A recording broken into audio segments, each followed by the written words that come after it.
Em pronunciamento transmitido em rede nacional, ministro das Comunicações Fábio Faria defende a agilidade do Congresso na privatização dos Correios. E destaca a recuperação da estatal durante a gestão de Jair Bolsonaro. Volta às aulas pelo Brasil. Em São Paulo, o retorno leva em conta a capacidade da escola e os protocolos de segurança. Presidente Jair Bolsonaro lança programa que levará água potável a escolas do Nordeste. Brasil acelera a campanha de imunização anti-Covid e supera a marca de 143 milhões de doses de vacinas aplicadas. CPI da pandemia retorna às atividades nesta terça com foco em caso da vacina Covaxin. Variante Delta em ação. China enfrenta o pior surto de Covid-19 desde o início da pandemia em Wuhan. E as notícias das Olimpíadas. Time de vôlei feminino do Brasil encerra a primeira fase do torneio de forma invicta. Agora no Jornal das 22.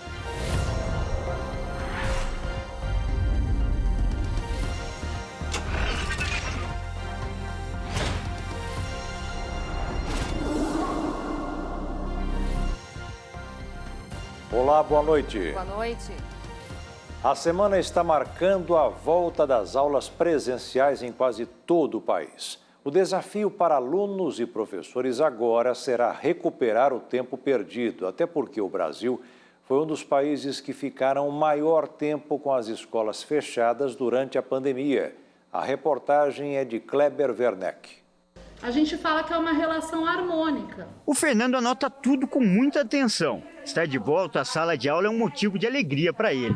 Uma das principais lições que o adolescente aprendeu nas aulas online foi justamente a importância do ensino presencial. Nas aulas online você sentia muita dificuldade, porque na hora que você precisar de alguma dúvida ou outras coisas, você não tinha um professor direto para falar e tirar sua dúvida na hora. Agora no presencial você consegue tirar suas dúvidas na hora, bem melhor. Escolas e creches de quase todo o país voltaram a ter aulas presenciais nessa semana. De acordo com o CONSED, o Conselho Nacional de Secretários de Educação, apenas os estados do Acre, Paraíba e Roraima retomarão as atividades a partir de setembro. Em São Paulo, as escolas poderão receber até 100% dos alunos, mas isso vai depender da capacidade de cada uma. Nesse colégio, que fica na Zona Sul, a direção optou por um rodízio. Metade dos estudantes assiste aulas na classe e a outra metade pelo computador. Cabe aos pais decidirem, de acordo com a lei, se o aluno vai vir ou vai continuar em aulas online? Sim, a decisão é das famílias, né? A Secretaria de Educação ainda não obrigou a presença dos alunos obrigatoriamente na escola. Então, nós estamos chamando os pais aqui, dando ciência para eles do que eles podem fazer e como acompanhar essas aulas em casa. Pela amostragem que a senhora tem, os alunos, os pais, a maior parte, a maior vontade é de vir, de participar da aula, é de ficar online. Como é que a senhora tem sentido esse retorno? Olha, a maior parte quer vir para a escola. Não vê a hora de voltar para a escola. Só no estado de São Paulo são 3.400.000 alunos na rede estadual de ensino. E o desafio desses estudantes e também dos educadores é recuperar o tempo perdido. Segundo um relatório feito em 46 países pela Organização para a Cooperação e Desenvolvimento Econômico, a OCDE, o Brasil ficou 16 semanas sem nenhuma atividade presencial no auge da pandemia. Na maioria dos países ricos, a média foi de 14 semanas sem aulas. Agora, o voltar para a escola está sendo todo um processo realmente de reconstrução. Então, agora eles vão aprender o dia a dia, como agora vai começar tudo de novo. É um reiniciar, né? Nós estamos iniciando o ano letivo agora, hoje, que nós começamos as aulas. Então, eles faziam prova em casa, eles tinham prova, né?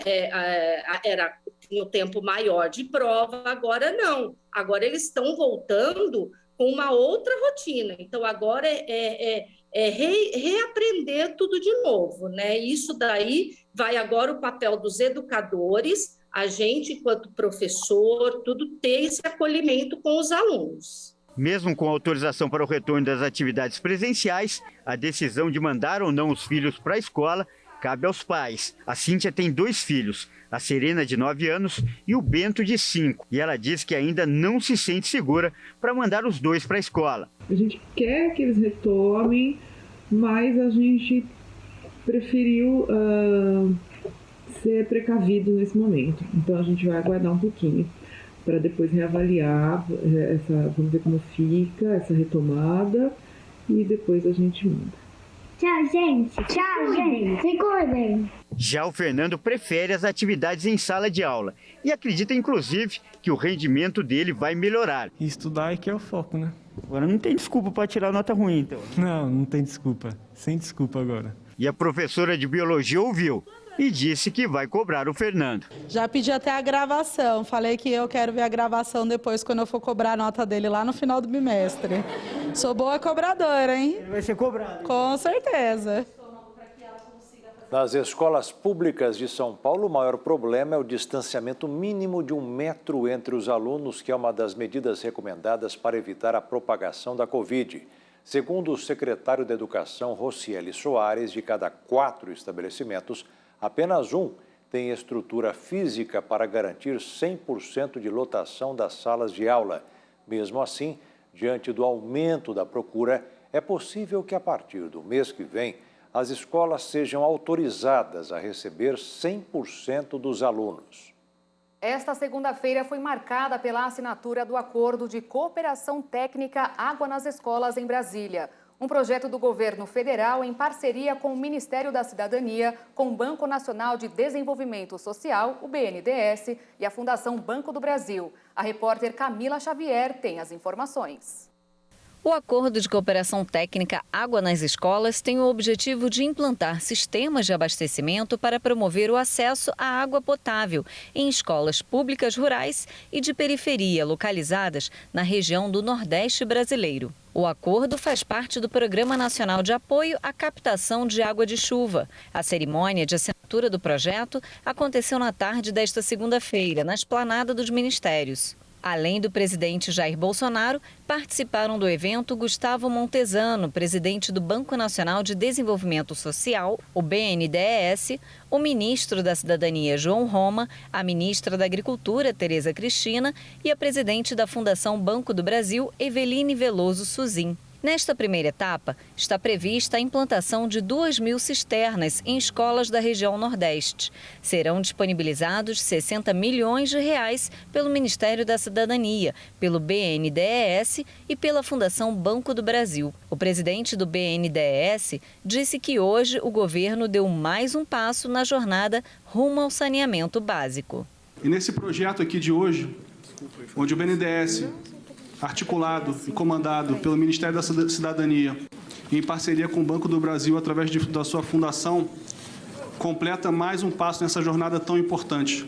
Uma jornada que veio para reduzir de forma substancial a desigualdade social do nosso Brasil. Eveline Veloso Suzin destacou que o Banco do Brasil é a instituição bancária mais sustentável do mundo e que esse é o propósito do banco, apoiar projetos para o desenvolvimento do país. O Banco do Brasil trabalha para que esse propósito se torne realidade, com iniciativas como o financiamento da agricultura sustentável, fomento à energia renovável e o investimento em negócios sociais. Atualmente, 11.000 escolas no Brasil não têm acesso à água potável. Dessas, 3.000 estão localizadas na região Nordeste. Pernambucano de nascença e baiano por adoção, o ministro da Cidadania, João Roma, declarou que conhece bem a desigualdade que afeta o povo nordestino e que tem orgulho de pertencer a um governo que enfrenta essa desigualdade com ações objetivas.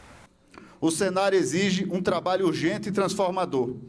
O último censo escolar apontou, na região Nordeste, a existência de 3.000 escolas onde falta água.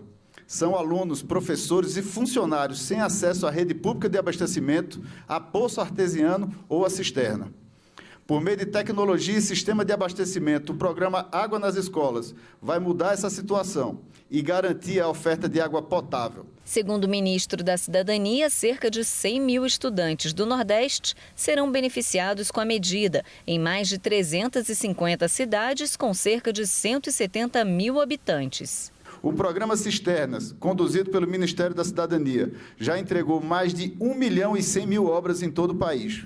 É água para consumo, para a produção agrícola, ministra Tereza, para as escolas e unidades do Sistema Único de Assistência Social, o SUAS. Para o presidente Jair Bolsonaro, é vergonhoso saber que 100 mil alunos não têm água potável nas escolas. Eu estou disposto, irei, enquanto Deus me der força, até o final da linha. É vergonhoso saber que 100 mil crianças não têm água potável por quase 40 milhões de reais. Isso é 10% daqueles 5% que a JBS pegou emprestado no BNDES. E olha, quem pega algo emprestado, acho que muitos aqui já pegaram, é porque está no sufoco. Como é que você pega um empréstimo de 9 bi e 450 milhões, você dá para partido político? O presidente do BNDES, Gustavo Montezano, destacou que o acordo técnico assinado nesta segunda-feira representa modernidade e eficácia em gestão pública. Um projeto com segurança jurídica, bem estruturado e bem modelado, com o qual esperamos que ao longo de 2022 essas 3 mil escolas em todo o Nordeste sejam beneficiadas e de uma vez por todas a gente encerre essa situação do século XIX na nossa educação naquela região. Montezano aproveitou a cerimônia para convidar parceiros públicos ou privados a se juntarem ao projeto. O BNDES aportará 20 milhões, Fundação Banco do Brasil, através do banco, mais 20 milhões. E convido aqui demais parceiros, públicos ou privados, que queiram fazer parte dessa agenda a se juntar. Bolsonaro agradeceu os envolvidos no projeto e lembrou das ações que paralisaram o Brasil no quesito saneamento básico no governo passado. Momento aqui de reflexão, de agradecer ao Banco do Brasil, à Caixa Econômica, a sua visão social, cumprimentar o João Roma por essa sua iniciativa, mas também de não esquecermos um passado não tão remoto assim. O presidente também falou sobre as eleições de 2022 e disse que tem obrigação de garantir a democracia e lutar pela liberdade. Eu estou querendo eleições que é a alma da democracia, para que nós possamos pegar nossos ministérios, nossos bancos oficiais, nossos estatais e usar para o bem, e não para um projeto de poder como foi feito há pouco tempo no Brasil. E seguimos agora com informações e números de vacinação no Brasil contra a Covid-19. Com quase 7 meses de campanha de imunização do dia 17 de janeiro até hoje, dia 2 de agosto, o Brasil aplicou 143.437.600 doses, segundo informações coletadas com as Secretarias de Saúde dos Estados e do Distrito Federal. Desse montante, quase 42 milhões de pessoas já estão totalmente imunizadas.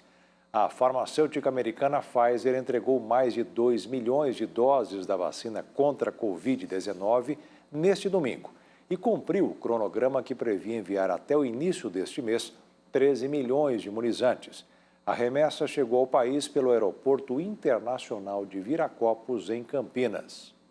E depois da vacinação em massa, a cidade de Botucatu, no interior de São Paulo, já registrou queda no número de internações por Covid. Apesar disso, os casos subiram quase 25% em uma semana e a Prefeitura reforça o alerta para manter as medidas de prevenção. Botucatu registrou queda de 84,5% no número de internações em UTIs ou enfermarias da cidade por causa da Covid-19. A redução nos casos moderados e graves da doença aconteceu mais de 2 meses depois da vacinação em massa. A cidade faz parte da pesquisa sobre a efetividade da vacina Oxford-AstraZeneca. No dia 2 de junho, Botucatu tinha um pico de internações com 97 moradores em UTIs ou enfermarias. Depois de cerca de 60 dias, esse número caiu para 15 pacientes internados. Já com relação ao número de casos diários, pela primeira vez em 6 semanas seguidas, a cidade registrou 177 notificações positivas, um aumento de 24,6% na média diária, depois de 4 semanas de quedas e 2 de estabilidade. A média é de 25 casos por dia, contra 20 da semana anterior. Mesmo assim, após a ação de vacinação em massa, foi observada uma redução de 82,7% na média diária de novas notificações de casos em relação ao pico de registros que aconteceu entre 6 e 12 de junho. A Secretaria Municipal de Saúde afirma que a alta nos casos na última semana reforça os alertas das autoridades de saúde de que, mesmo com a vacinação, as medidas básicas de prevenção, como o uso de máscaras, higienização com álcool em gel e distanciamento social, precisam ser mantidas, mesmo após a aplicação da segunda dose, que vai acontecer nos dias 8 e 14 de agosto. Em um ofício enviado ao Ministério da Saúde, a Fundação Oswaldo Cruz apresentou uma atualização sobre as 5 opções terapêuticas que estão sendo avaliadas como possíveis tratamentos da Covid-19. 2 delas são indicadas com potencial para serem as primeiras terapias orais antivirais contra o coronavírus. E agora vamos ver o ranking de imunização no mundo. Até hoje, de acordo com a Universidade de Oxford, mais de 4 bilhões e 100 milhões de unidades de vacinas anti-Covid já foram aplicadas.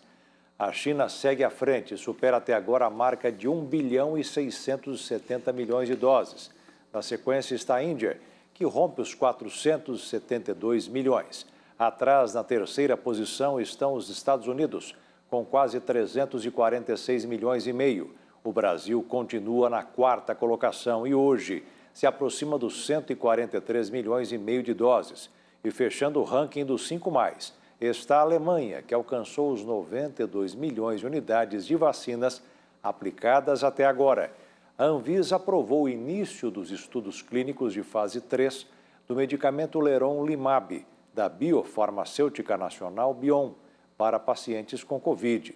O medicamento age para prevenir uma resposta excessiva do sistema imunológico de pessoas infectadas com o novo coronavírus, reduzindo a superprodução de citocinas inflamatórias que agravam a condição clínica dos pacientes.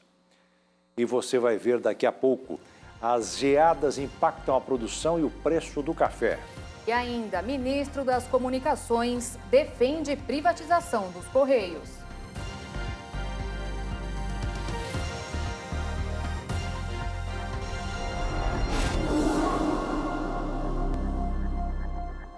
O ministro das Comunicações, Fábio Faria, fez um pronunciamento em rede nacional de rádio e televisão agora há pouco. Faria destacou a recuperação dos Correios no governo Bolsonaro. Após os escândalos de corrupção que envolveu a estatal nos governos anteriores, a empresa hoje lucra mais de R$1 bilhão por ano. Em seu pronunciamento, Fábio Faria falou que com a volta das atividades do Congresso Nacional, vai entrar na pauta a privatização dos Correios, assunto que o governo federal discute desde 2019. Esta semana, quando o Congresso volta às suas atividades, entra em pauta a privatização dos Correios. Os Correios são orgulho do Brasil. Uma empresa com mais de 350 anos e com quase 100 mil empregados, que nós reconhecemos nas nossas cidades, nas nossas ruas, de uniforme azul e amarelo. Levam cartas e encomendas a todos os cantos dos 5.570 municípios do nosso Brasil. A privatização dos Correios é fundamental para fortalecer essa empresa que presta serviços importantes por todo o país. Por isso, o primeiro ponto do projeto de privatização trata da universalização dos serviços postais, obedecendo ao comando constitucional de que todo brasileiro deve ter acesso aos serviços. Esse é um compromisso do presidente Bolsonaro. De acordo com o ministro, o projeto de privatização da estatal pretende garantir estabilidade para os profissionais. Primeiro, consultorias apoiaram o BNDES num estudo detalhado sobre o que precisa ser preservado e melhorado na empresa e nos serviços. Depois, na Câmara, o projeto de lei dos Correios foi aprimorado, estabelecendo limites de preço e uma tarifa social que garantirá os serviços mesmo para as pessoas que não podem pagar por eles. A proposta também teve cuidado com a transição da empresa para uma nova gestão, prevendo um período de estabilidade para todos os funcionários. É importante lembrar também o triste histórico de corrupção que prejudicou a empresa. Em gestões passadas, os Correios foram destaque não pelas entregas de qualidade. Quem não se lembra os escândalos do Mensalão e do Postales que causaram bilhões em prejuízos para os brasileiros. Essa realidade mudou com o governo do presidente Bolsonaro. Em 2020, Os Correios tiveram lucro de 1,5 bilhão de reais, fruto de um trabalho duro, com melhorias na gestão, transparência e regras mais rígidas de combate à corrupção. Fábio Faria pediu o apoio do Congresso Nacional para agilizar a aprovação da proposta. Somente assim os Correios poderão manter a universalização dos serviços postais, que significa estar presente em todos os recantos do país, de norte a sul, de leste a oeste, servindo a todos os brasileiros, como prevê a nossa Constituição. Tenho certeza que com a privatização, os Correios irão expandir os negócios não só no Brasil, mas também no exterior. Por isso, eu peço apoio a todos os deputados e senadores que deem atenção ao tema, porque só assim manteremos essa empresa secular que tanto orgulha nossos brasileiros. O ministro da Casa Civil, Ciro Nogueira, entregou a proposta do governo para abrir espaço no orçamento para o pagamento do novo Bolsa Família aos presidentes da Câmara, Arthur Lira, e do Senado, Rodrigo Pacheco, em reunião nesta segunda-feira. O governo federal pretende liberar 40 bilhões de reais do orçamento para a proposta. Os técnicos do Ministério da Economia avaliam que vai ser possível propor o novo Bolsa Família com pagamento médio de R$ 300 mensais para 17 milhões de pessoas. Pela proposta, os pagamentos devem ser feitos durante 10 anos. Atualmente, o valor médio do Bolsa Família é de R$ 192 para 14 milhões de beneficiários. E com o reajuste, o custo total do benefício a ser desembolsado no próximo ano deve ficar em 56 bilhões de reais. A Caixa Econômica Federal liberou nesta segunda-feira os saques da quarta parcela do auxílio emergencial aos beneficiários que não fazem parte do Bolsa Família, nascidos em janeiro e que receberam a parcela em poupança social digital no dia 17 de julho. O valor também pode ser transferido para uma conta corrente, sem custos para o usuário. As geadas que atingiram boa parte do Brasil nos últimos dias impactaram a produção do café e o produto vai ficar mais caro. A planta é sensível ao frio. A geada pode até matar as plantas mais novas, fundamentais para as colheitas futuras. Nunca vi. Nunca vi uma geada que nem dessa, agora eu nunca vi não. Essa foi terrível. Para acabar com a gente mesmo, viu? Além da geada, o Brasil sofreu uma seca histórica há alguns meses. Uma situação delicada para produtores de Minas Gerais, estado responsável por 70% da produção de café arábica do Brasil. Você vê, 2021 a gente passou numa seca muito grande aqui. Aí depois vem a seca, depois 21 já não deu café. Eu estava contando que dava o 2022. Aí agora veio essa geada. Aí agora já prejudicou bastante gente, mas como que a gente vai fazer? Então existem algumas lavouras que foram ainda mais afetadas, então não perdeu não somente a produção de 2022 e também a de 2023, porque são lavouras que foram muito queimadas, possivelmente vai ter que fazer uma poda drástica, ou seja, cortar essa planta embaixo. Então ela gasta 3 anos para se recuperar, então essa planta ela só vai produzir café em 2024. O preço do café tipo arábica subiu ao maior nível desde fevereiro de 2014. A gente está observando agora, nesse ano de 2021, para a safra de 2022, esse café dessas lavouras que foram afetadas vai fazer falta no mercado. O preço do grão arábica, de maior qualidade, disparou 60% desde janeiro. No mercado financeiro, o dólar fechou em queda nesta segunda-feira, revertendo o movimento de alta do mês anterior, à espera da definição sobre a taxa básica de juros brasileira na próxima quarta-feira. A moeda norte-americana recuou 0,85% e encerrou o dia cotada a R$ 5,165 na venda. Você vai acompanhar agora no Jornal das 22 um especial de 5 reportagens sobre vendas digitais, o chamado e-commerce, um setor que cresceu muito na pandemia. 35 bilhões de reais. Esse foi o faturamento do e-commerce só nos primeiros 3 meses deste ano no Brasil. No semestre, a cifra quase bateu 70 bilhões, um aumento de 57,4% em relação ao mesmo período de 2020. Os dados foram divulgados pela Neotrust, principal plataforma de pesquisa do mercado digital, e mostram que o país vive o maior crescimento do setor na história. O e-commerce ele representa uma mudança de hábito, né, de tipos de compra, de consumo. Ele acelerou aí o que nós levaríamos mais de 10 anos, em um ano, né, para que as pessoas possam ter acesso à tecnologia. Tal fato é que hoje está vindo o 5G para poder acelerar um pouco mais essa questão do próprio consumo online. Outras plataformas, como plataformas de marketplace, estão lançando para que os pequenos empresários, por exemplo, eles possam ter acesso a essas vendas online. E é uma coisa que não tem volta. Para o diretor de inovação da aceleradora de startup Inova, a pandemia tirou todos da zona de conforto, especialmente a classe empresarial, que foi obrigada a buscar alternativas inteligentes para continuar vendendo os produtos, mesmo com isolamento social. Fabiano Nagamatsu acredita que depois da pandemia, o mercado digital permanece forte, sendo mais uma opção tanto para o cliente quanto para o empresário. O consumo vai continuar desse jeito e a tendência é crescer cada vez mais. A gente pode pegar alguns tipos de pesquisas que trazem com que as pessoas começaram a ter mais confiança na compra online, nos seus pagamentos digitais. Então, é algo que a tendência é sempre crescer. Com o rápido aumento da demanda por compras online, muitas empresas enfrentaram grandes desafios para se adequarem ao novo modelo de negócio. A pandemia pegou muitas empresas desprevenidas, que tiveram que correr contra o tempo para poder entrar no e-commerce.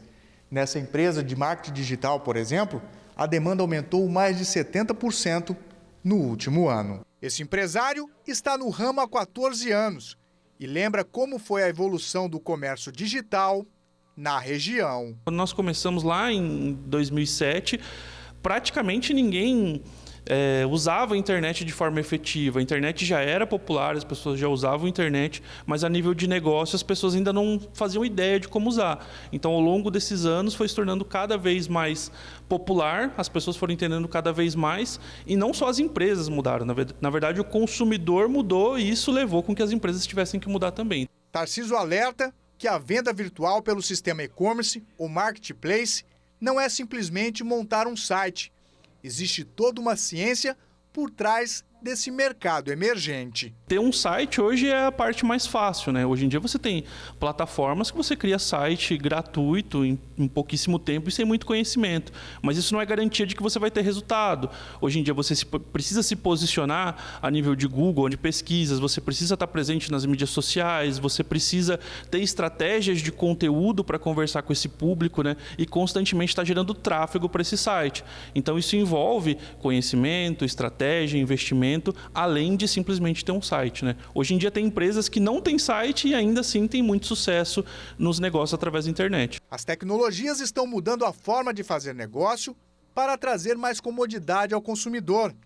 E nesse momento de pandemia, ajudar a população a se proteger, mas sem deixar de comprar aquilo que precisa. E a seguir, atualizações da pandemia pelo planeta.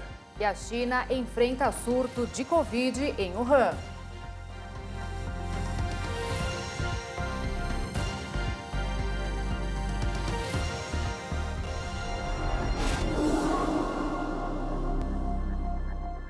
Após o recesso parlamentar, a CPI da pandemia volta nesta terça-feira com o depoimento de Hamilton Gomes de Paula.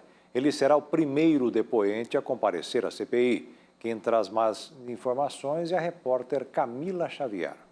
Hamilton Gomes de Paula é apontado por representantes da Davat Medical Supply como um intermediador entre o governo federal e empresas que ofertavam vacinas contra a Covid-19. A convocação de Gomes de Paula atende a um pedido do vice-presidente do colegiado, senador Randolph Rodrigues. O caso veio à tona no início de julho, quando a Rede Globo mostrou no Jornal Nacional e-mails em que o diretor de imunização do Ministério da Saúde, Laurício Cruz, autorizava Gomes de Paula a comprar 400 milhões de doses de vacinas por meio da ONG Secretaria Nacional de Assuntos Humanitários.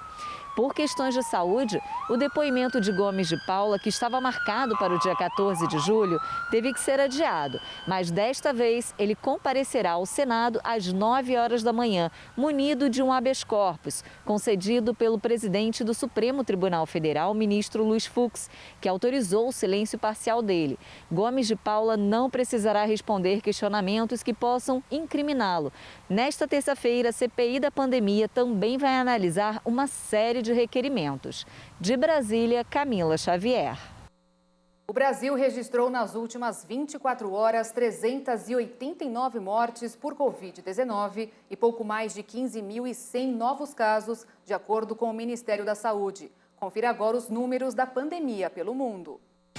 Já são mais de 198.777.000 pessoas contaminadas no mundo pelo coronavírus e mais de 4.230.000 que não resistiram às complicações da doença. O país mais afetado em números totais são os Estados Unidos, que até esta segunda-feira ultrapassaram os 35.106.000 casos, com 613.615 óbitos registrados. A Índia aparece com o segundo maior índice de contaminação, com quase 31.696.000. O Brasil tem mais de 19.953.000 pessoas que testaram positivo e 557.223 vítimas fatais. Hoje, a Rússia superou a França no número de diagnósticos e agora ocupa o quarto lugar do ranking, com mais de 6.230.000 casos confirmados. E a França, na quinta posição, registra mais de 6.210.000 contaminações. A China enfrenta o pior surto de Covid-19 desde o início da pandemia em Wuhan. Quase metade das 32 províncias do país registraram alta nos casos nas 2 últimas semanas, influenciada pela variante Delta. Milhões de pessoas se mantiveram confinadas em casa no momento em que o país tenta conter o maior foco de contaminações pelo novo coronavírus em meses. Enquanto isso, autoridades realizam testes em larga escala e impõem restrições às viagens. Os chineses informaram 55 novos casos de transmissão local pelo vírus, influenciado pela variante Delta. A cepa de rápida propagação já atingiu mais de 20 cidades e uma dezena de províncias chinesas. Pequim havia conseguido reduzir os casos locais a praticamente zero, mas um recente surto registrado entre funcionários do Aeroporto Internacional de Nanjing provocou mais de 360 casos nas últimas 2 semanas. Com isso, autoridades da China bloquearam a entrada de turistas durante a temporada de viagens do verão. Apenas viajantes considerados essenciais com testes negativos são autorizados a entrar na capital chinesa. O zoológico de Beauval, localizado na região central da França, está em festa. É que a panda fêmea emprestada da China, Huan Huan, teve gêmeos. Os bebês são parte da família de pandas do Zooparque, que já inclui o pai, Yuan Zi, e seu irmão, Yuan Meng, nascido em 4 de agosto de 2017. Há muito tempo que esperávamos por esse momento. Ver esses 2 filhotes nascerem com a saúde perfeita é uma loucura e mais um passo para a conservação da espécie. O nascimento impacta na conscientização de milhões de franceses sobre a proteção e conservação de nossa biodiversidade tão ameaçada. É muito legal, uma oportunidade incrível. Uma cuidadora chinesa do Centro de Pesquisa Panda Gigante de Chengdu assistiu ao parto e conseguiu resgatar um dos bebês para colocá-lo em uma incubadora. O filhote pesa 149 gramas. O segundo também será examinado assim que um dos 2 cuidadores chineses conseguir pegá-lo. No final de março, os 2 pandas gigantes, Huan Huan e Yuan Zi, uma das principais atrações do zoológico francês, copularam. Por precaução, também foi feita uma inseminação artificial, já que a panda fêmea só é fértil entre 24 e 48 horas por ano. E a seguir as notícias sobre as Olimpíadas. Time de vôlei feminino do Brasil encerra a primeira fase do torneio de forma invicta.